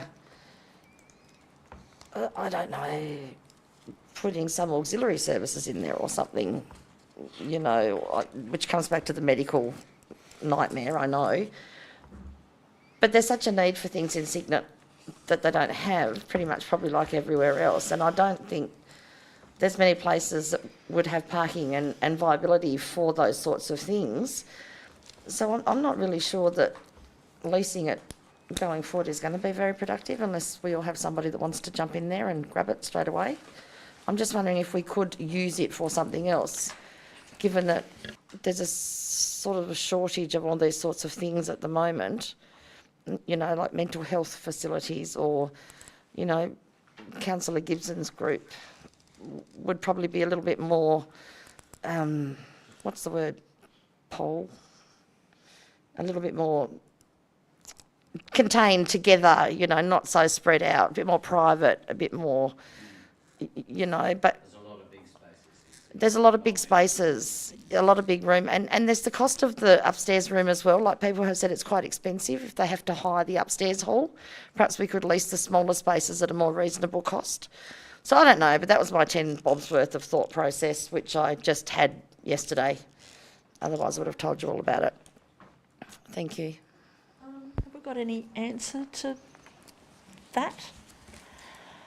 Look, obviously, we're doing the consultation on the hall itself and the wider use. I'm actually not up to date on how much comment's been passed on the use of those office spaces themselves. But I think as councillors see those responses and we work through this whole review and our future sort of strategic direction for these facilities, and they are important facilities, and we want to ultimately, our charter is to maximise community utilisation of them. So I think you're asking questions, we need to consider those when we've seen what the community are telling us as well, and we certainly don't want spaces that then just go underutilised, but we've certainly got options, but it starts with what's the community telling us at the moment, and then put councillors thinking as we consider that, and we're giving ourselves a few months to do that so that this does fall in line with that broader whole review process. So that's what we're trying to bring. We're trying to buy ourselves time here. Yeah, and your thoughts, these type of thoughts, are welcome entries into that consideration. That's a really good idea too. Like I sort of, you know, we need to buy some time, and if they wanted another 6-month lease or whatever down the track, that would probably be good too. But they're just a good size space for, you know, even for people that want to tutor children after school. It's just across the road, and it's sort of very close to that sort of area, and there's not a lot of spaces to do that. And yoga, you know, they want a smaller room for discrete little groups of yoga. And these are the things I've heard about upstairs being too big and too spacious and too cold and too expensive. And I just thought maybe instead of probably leasing them as time goes by, we could utilise a thought process around those sorts of things, because we're a bit short of spaces that cater in Cygnet for those sorts of, you know, alternative things. Well, we need to be constantly considering optimising the use of all of and our it's on the bottom level. The parking's easy. It's just across the road. You know, if there's some people that have difficulty, even with the elevator, Yeah. it's a much better fit for that. Yep. Thanks. All right. Okay. Yes, councillor. Yeah, definitely hear what Councillor Armstrong's saying, but I understand this is just a stopgap, isn't it, while we gather all the comments together. So I think it's just a means of getting a bit of return on this space while we consider the next steps forward, which your suggestions would be, feed into that. And it's a very good idea. D does lock us into doing an expression of interest. So what's everyone's thoughts on that? Maybe that should be after we know what we're doing with the hall. That should be, if that's what comes out of the process. Yeah, I think that's a good idea. I think that should be an after thing, because we don't really know what we're doing yet, and they're leasing in the interim. So would you be happy? Put it at the end. To take it off this, and we talk about that and revisit it later when we know. So that's taking D off. Because it does seem a bit bizarre to have an expression of interest when we haven't actually done a consultation and there's still people that are leasing it. Are you happy with that, Councillor Gibson? So the motion is now A, B and C and removing D. Okay. Do we want to put something in about, you know, considering what we're going to do with the spaces as a part of the, or is that just in train anyway, as a part of the? I think that's contained in the discussion of the Okay. anyway. Yep. That's the intent here. Yep. Okay. And sorry, can I just add something? And realistically, if these people vacate at a certain stage, there will be an expression of interest of some description anyway. from people's groups / etc. We do. I just note that we've got some long-term tenants Yeah. that they need to be given certainty over the space as well. Yeah, so absolutely. we just Yeah. need to be conscious of that. We need to be a good landlord, Yeah. and we make a decision. We give them clarity so that they can continue to operate. Well, if they wanted to stay and take on, that would be fine too, because at least they're getting utilised. But if they decide they don't want to stay and they leave, then I think it would be something that we could look at later on. Absolutely. I mean, I have no intention of saying, on your bike, off you go. Yeah, They have been and I really know good you don't, tenants. and it's just noting that urgency to make sure that we give a commercial operator confidence in their Absolutely. And they put a lot back into Signet too with what they do, and with their news, it's good. So yeah, I agree totally. All right. Well, if everyone's happy with that, we will put the motion for A, B and C, removal of D. All those in favour, please raise your hand. That's all, councillors. The motion is carried. Now we have report number 15.017/24, councillor appointment. I refer the councillors to the recommendation. And we have, do I have a councillor to move the motion? Councillor Thorpe, and a seconder. Councillor O'Neill. So then do we go straight to... You may put the motion and then we'll go straight. Yep, okay. So I will put the motion. All those in favour, please raise your hand. That's all councillors. And we will go straight to the vote. Is that correct? And it'll come to us. Through you, Mayor, I've sent the link to all councillors as an email. Just ask for clarity on the voting, because So clarity of voting, it will be 3 for the person you preference and 2nd for the next person. because last time we had a vote, I think I put a 3, and then I didn't put anything for the second one. And if people aren't consistent about doing 3 and 2, it could change the maths. We will take it as read that the next one is 2. Because if you've put 3 on one, it meant that you would have been giving the other one 2. Yep.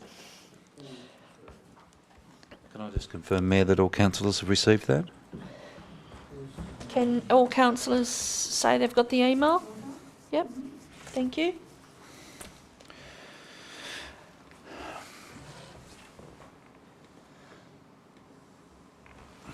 I just have Sandy for Sandy. just. Okay. Thank you. I'm waiting on 3 responses, Mayor. 3 responses. 2 responses. It just occurred to me we didn't have a chance to state our credentials, Yeah, I which think we did when we first did the audit panel appointments right at the start. I'm still waiting on 2. Do you, We could start again.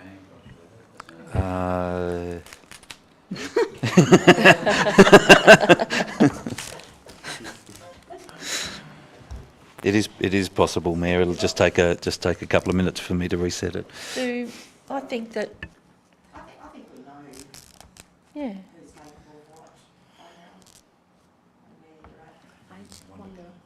Is there an administrative requirement that people be given a chance to state their claim? Probably good process. I know it's a good process, but do we risk the process by not doing it? It would be respectful. All right. Okay.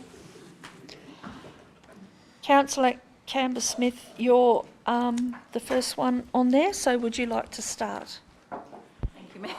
I haven't really prepared anything, but just to say that I'd very much like to be considered for this role, as I have a strong interest and skills in risk management, particularly as it relates to council. I did stand for the audit panel, when we first joined council. At Hobart City Council, I was responsible for the Finance Directorate's risk register, was an integral part of the decision-making process during updates and reviews of the risk register there. I was also trained and acted as an internal auditor during that time as well. And over the past 18 months, I think I've proven my eye for detail and diligence where council issues are concerned, and I believe I'd be a valuable and helpful addition to the audit panel team. Thank you very much for that. That was great, Jenny. Thank you. Roberts, Amy, would you like to? Thank you, Mayor. I completed the company director course with AICD, which goes across governance and risk and auditing and so forth. I am an auditor around environmental management systems and audit various organisations in Tasmania and occasionally interstate on those matters. I sat on council back in 2013-14 and I actually chaired I think it was Finance, Risk and Audit, I'm not sure what, Risk and Audit Committee then for a year, which was actually back at the start of that, like before I'd done governance training, but I have more recently sat on the Forest Practices Authority's Finance Committee, and that has a $3 million budget. I sit currently on the FRAC for Gymnastics Tasmania, and that'll probably do. Thank you. Thanks, Amy. That's great. All right. Through Mayor, I've just sent the new link to councillors. Do we have to do it again, do we?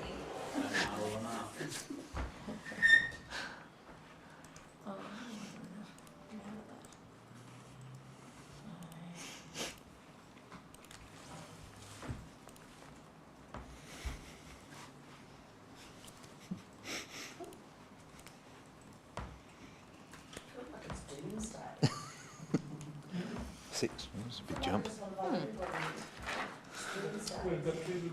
You just too nice. Why not?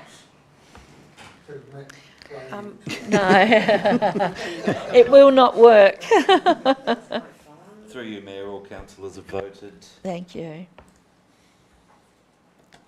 Ought we acknowledge the input of the previous councillor? Possibly before we finish our process, we will.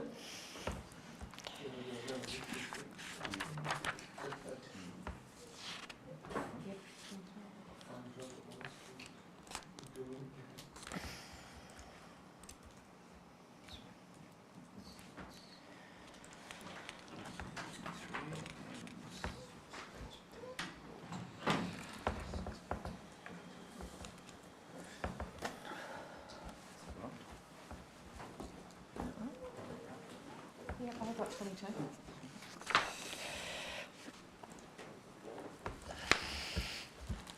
Through you, Mayor, Councillor Canberra-Smith received 23 votes, Councillor Robertson received 22 votes. Councillor Canberra-Smith was declared elected. There we go. Thank you. Congratulations, Councillor Canberra-Smith. Yeah, and I'd just like to thank Andrew for your time on the panel. Understand why you wanted to step aside, so thank you. Okay, have you got anything else to say or would like to close on that? Yeah, the motion's been done. It's been done? Yeah. Right, okay. So that's all finished. Finance report, 16.008/24. I refer councillors to the recommendation of this report. Do I have a councillor to move a motion? Councillor Armstrong and a seconder, Councillor Robertson. Do you wish to speak to this, Councillor Armstrong? Not at the minute, but if somebody else does, I'm sure I'll think of something. Thank you. Is there any other questions? Or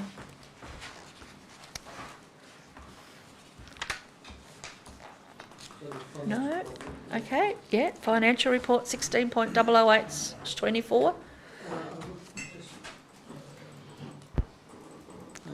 Mayor, if I can ask a question, I asked a couple of questions of staff.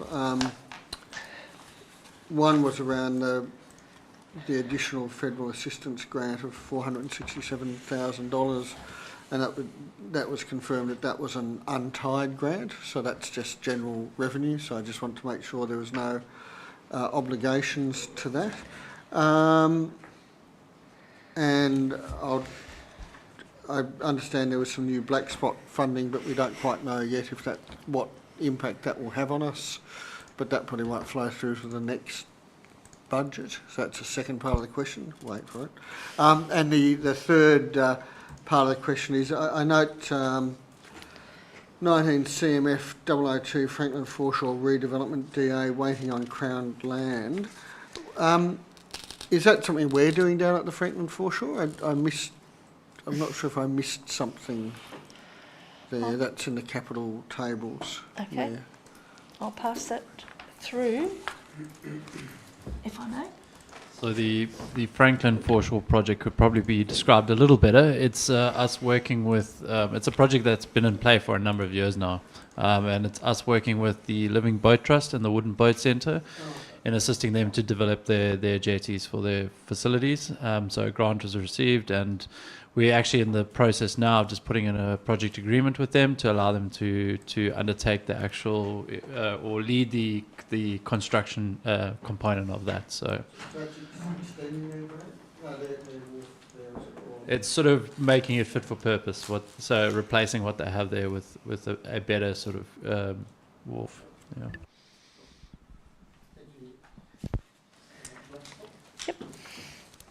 Black spot. So yeah, there has been a change to an increase in the federal budget. I can't recall the exact amount, but there is an increase in the black spot program, and we'll obviously be applying for black spot funding as we always do. So there's a submission process for that.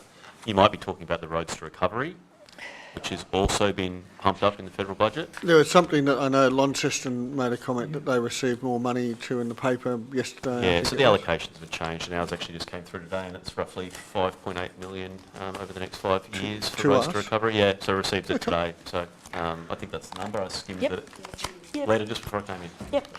Not a bad figure to skim. Sorry? That's not a bad figure to skim. $5 million. Yeah, 5.8. Here we go. For doing. Yeah, well done. Thank you. There we go. Not that you did anything for it, but well done. $5,849,251 to be precise. Yes. But to be clear, black spot funding we need to apply for as an application process. Yeah.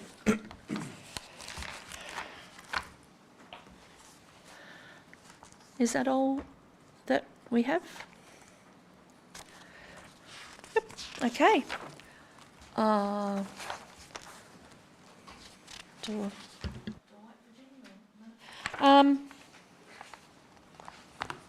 Councillor Armstrong, have you got anything to? No, thank you, Mayor. Okay. All right. Well, I'll put that motion. All those in favour, please raise your hands.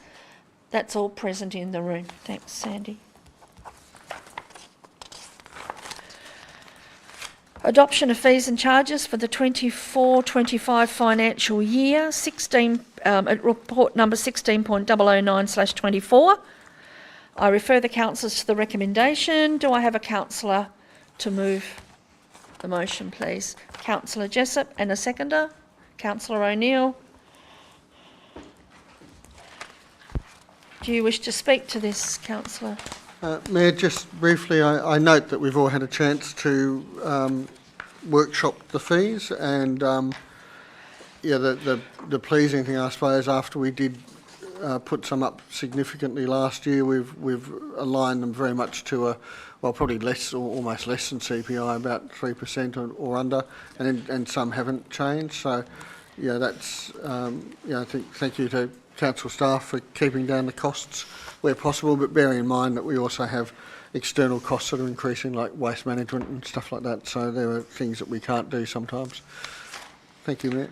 Okay. Do I have any other comments on that? Yes, councillor. Apologies, Mayor, in advance, but I asked this question at the workshop and I had the answer and I was satisfied with the answer, but now I'm not satisfied with the answer. So I was going through the fees of all the bits and pieces that we were looking at, and remember I asked the question about the graves? Yes. So the fees for one grave, this is a bit of a sensitive issue, but the fees for one grave are only minimally different than the fees for 2 and 3 graves. And the answer was that you have to maintain the whole environment. And I got that, and I went, yes, that's fine, thank you very much. But then it occurred to me that if there are 3 people that have gone to their forever home in that particular one space, then why are they charged 3 times as much? Because the perimeter is still the same. Get me? Do we have an answer for that? See what happens. See what happens when you answer me, and then I go home and think about it. But I did sort of think, like, when you look at it like this, if there's 3 people in the one situation, then why are we charging them $9,000 instead of $3,000 when there's not extra maintenance because it's not horizontal, it's vertical? Sorry to put you on the spot, but Yes. Through you, Mayor. Yeah. I'll try my best. I might take it. I'll come back to you with a fulsome answer once I've engaged with the.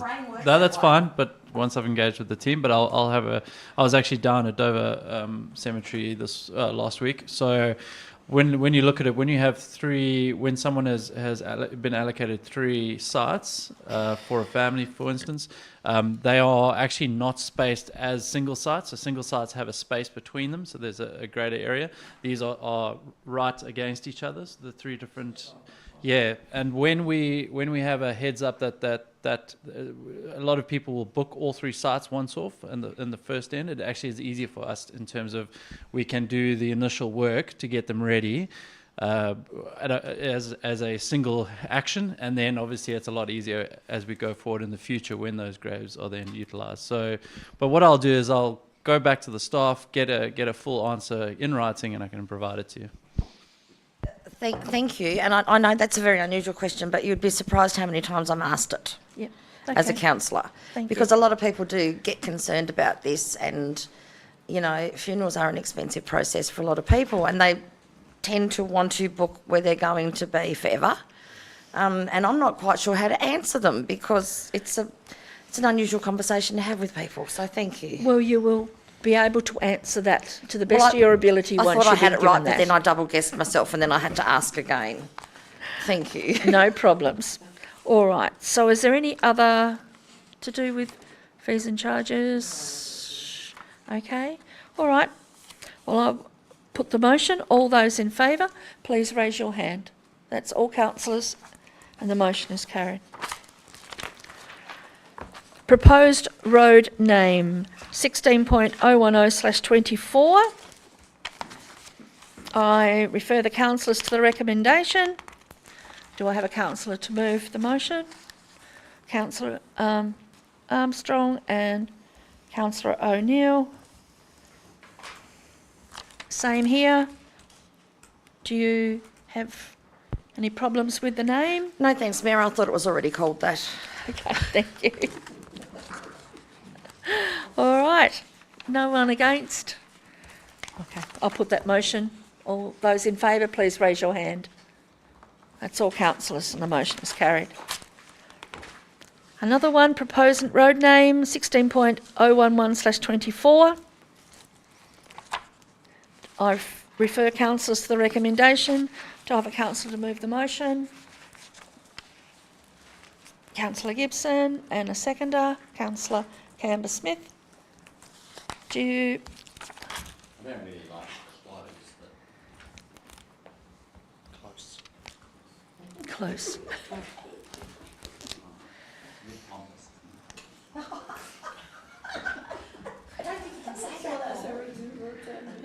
No. So Harvey's Hill Close, Deep Bay. I like it. Okay, good. As long as you're happy, Deb. Yes, Councillor Robertson. Recognising that it is on Harvey's Hill, I thought it was interesting that it's more than a kilometre from the peak of Harvey's Hill, so it was actually Harvey's Hill further away, but I will live with it. Yep. All right. So seeing we've got no one against Harvey's Hill Close? Fine. Okay. All those in favour, please raise your hand. That's all councillors in the room and the motion is carried. Yeah, it's close enough, you reckon? Thank you, Councillor Burgess, for that. Report number 18.005/24, Community Engagement Summary Report on Burton's Reserve Playground. I refer councillors to the recommendation of this report. Do I have a councillor to move the motion? Councillor Armstrong, and seconded Councillor Campbell-Smith. Do you wish to speak to this, Councillor Armstrong? Yes, I do, thank you, Mayor. Go ahead then. But not in a confusing manner, hopefully. I'd really like to see a bit more, I know there's budget, I know that it's the, what do we call that? The replacement. asset Renewal, thank you. Just wondered if we could do a little bit more of a, like, is this final? Is this drawing final? This option 2 is locked in, there's not a lot of leeway. Staff have said, it's in the paper, that they can take on board some elements. I think there's a nautical theme element that came through strongly. There's some other kind of tactile bits and pieces that we can try to do, but ultimately we've got a set renewal budget. The type of consultation we've done on this is unusual for renewal. I think it's a good thing that we've done it. It was a direction, because it's such a, it's a major draw card. It's, it's a destination park. That's why we did it. But we are bound by that renewal budget. So what we'll do is accommodate those needs as much as we can, and we did say to the community, as they bought additional things that were new assets effectively and new ideas, that we would take that on board, and we're putting together a guiding document, I guess, around community desires and needs for future works that may come up in these spaces. And I think it's, Director? I think it's a good space. There needs to be something there that's, it's good to have any outdoor space that involves some exercising kids. But I just wondered if there was something that you could take out to put in, which is probably a little bit more interactive, like little logs that are different heights that kids could use to walk on, or some more sort of educational and probably just a bit more exciting things than going up a thing and coming down a tube. Look, they're the types of comments that we've received. I don't specifically log. No, whatever, I know, but you know what I mean, don't you? Just more interesting sort of nicks. Effectively, what we've got is, there's Australian standards on what kind of stuff you can put in, and so there's a suite of these options that all have a price tag, and so that's what the team are now doing. Is going, right, we've heard this. This is the general concept. They want the more play area type, that option 2 was strongly the preference, and so we'll try to, against all those commitments, try to find whether it's a log thing or whatever it is. So this drawing is not the final drawing, it was just an idea of what we were looking at, but sticking with budget. Yeah, correct, and trying to, within budget, to then accommodate as many of those community demands as we possibly can. And then there were some things that are just well beyond like the scope. bubbles and the water and everything else, which you can't have for obvious reasons. But will the community see a finished graphic of what the playground will look like, or will it just then be built and surprise when it's done? Just be built. And surprise when it's done. Again, more risky? Sorry? It's risky? Well, yeah, they did. Yeah, they've seen that. They've seen the broad concept, and look, it's just a matter of time and expense to go forward and package that up. We could certainly do an informed post that says here's what we've taken on board, which is much like this. Here's the units. But yeah, as I said, it's a renewal program. We've done this deliberately to incorporate as much as we can. And it is an interesting design, but it has generated a lot of interest. Yeah, for obvious demonstrates reasons. why we need to do these type of consults. But it does also, it creates, it's a significant amount of staff time to be there on weekends, to do these things, to hear the community. Yep. That's important. It's an asset that's going to be there for many years to come. So it's a worthwhile investment. But we have heard, we are accommodating. Yeah, good. I think the need to go back again and say here's the items we've now purchased off the shelf to go in there. It's probably overkill, but if councillors would like to do that, then that's totally fine. I think also there's we need to remember that, as you say, there's standards for play equipment. When we had our incident at Glen Ewan, that was a Equipment failure problem. of the Equipment, not council's failure. Yes, so And- it's and I really think- important to yes. have that equipment, that we have got that. That's it. And you know, equipment does fail, and unfortunately things do happen through no fault of anyone's. But I just wanted to have this conversation out loud because there is a bit of a misconception, I think, that council will just do what council wants and, you know, it's stuck to a budget and we're not thinking outside this, that. But there are rules and regulations which dictate what your kiddies can play with and can't play with. Yep. And I just wanted to reassure people too that we do actually listen to things and we do read them. Like we've all read what everybody wanted to say, and, you know, talking about it might just, maybe you can get some logs in there somewhere, you know, like. And look, honestly, with the water refill Just a station, couple of logs, Lockie, that's all I want, just a couple of steps. Logs, could you take that down? Logs. got that. Yeah, and there's No, some of but- the things that the shade and different things that's there can be done at a later That's stage right. through other That's means right. or other projects. Yeah. So, Thank yes. you. Thank you, Mayor. We learned about the Land Strategy Fund today, if you wanted a bit of extra cash. But just on that issue of shade, there's no tree planting, it seems, and again, I know there are thousands of rules around playgrounds, but could some of that shade be provided by some sensible planting of sensible trees in that? Someone will climb up it and break their head. We could certainly, through you, Mayor, we could certainly look at that. We'll be planning for the future, obviously, in terms of those trees getting to a size Yeah, where they absolutely. cast that shade. But yeah, I don't see why not.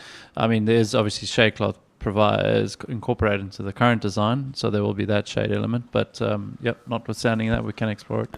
Shade was one of the key things that came through, and people want it now. So I think it'd be if trees are there, they'd be complementary to correct. to shade sale. That they weren't going to put. I think shade was classed as a future exercise anyway, I think. Yeah. Yeah, so- Potential future planning. So I'm sure there's some Yeah. fast-growing There was radiata one, wasn't pines there? or something. Yes. you put in it. People wanted across the entire. Yes. Which is what I'm saying. Can we achieve sure, that sure, by sure. trees? Yeah. Yes. Yes. Yes, councillor. Oh, sorry. Sorry, Yes. through you, Mayor. I just wanted to respond one more item. We also do take, in terms of the variety of items within a particular park, we do take a regional sort of viewpoint. So we obviously have a number of parks or playgrounds in the area. So we obviously try also not to have the same items at different parks, so that there's options for our community to attend different parks if they want a different sort of entertainment or sort of play type. So just to let you know. Yes, councillor Cambersmith. Thank you. I thought this was a really excellent engagement process. I was really, really impressed. And obviously people really welcomed that engagement, which is great. And I know this is an asset renewal or a new project, but one of the submissions did jump out at me, and presumably from an older person, who suggested including some sort of strength training equipment in there for older folk, and that's why I was just wondering about, if we looked at the sort of demographics of Cygnet going forward, given that we've got an ageing population, it might that sort of thing might be a gap in a service provision, not just in Cygnet, but perhaps elsewhere. And I know when I was campaigning, knocking on doors, it's actually something that came up much more often than I ever imagined. They got one at Dover. So it's think, something yeah. that it's not just youngsters that want to play. There's also older folk that want to play too. Yeah. It's probably, through you, Matt, it's probably a good example of, so we do have fitness equipment down at Burton's Reserve, not immediately beside the park, and I think from memory the comment was, getting it, consolidating, getting it together. But when that equipment is up for renewal, this is exactly the type of thing where through this kind of consultation, it's the anticipation of that type of need, and do we do something differently to the chin-up bars and the sort of that equipment that's there at the moment? Do we try to co-locate it differently, and do we do something different with that? But so there is that equipment there at the moment. It may not be catering to everyone, but that's how we're trying to capture this broader set of comment into our ongoing works in these type of facilities. Okay. All right, everyone. You don't wish to close then?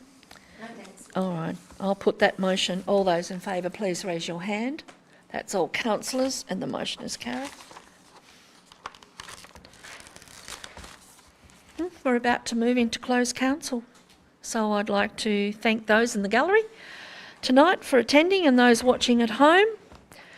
There will be a special meeting of council in early June to consider the adoption of the 24-25 budget estimates, rates and charges and long-term financial plan and the annual plan. The date of this meeting will be advised. The next ordinary meeting of council is on Wednesday the 26th of June at 6 p.m.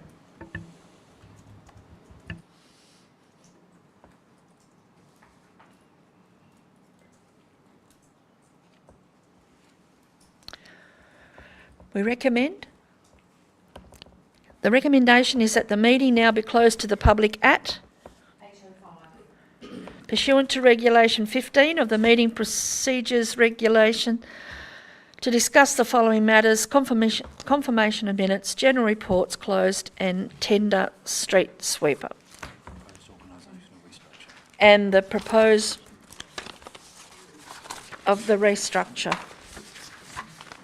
Proposed organisational restructure. Do I have a councillor to move to go into closed? Councillor Canberra Smith. Do I have a seconder? Councillor Robertson. All those in favour, please raise your hand. That's Dave. That's all councillors. The motion is carried. I advise that in accordance with Huon Valley Council audio recording of council meetings policy, recording of the open session of the council meeting ceased at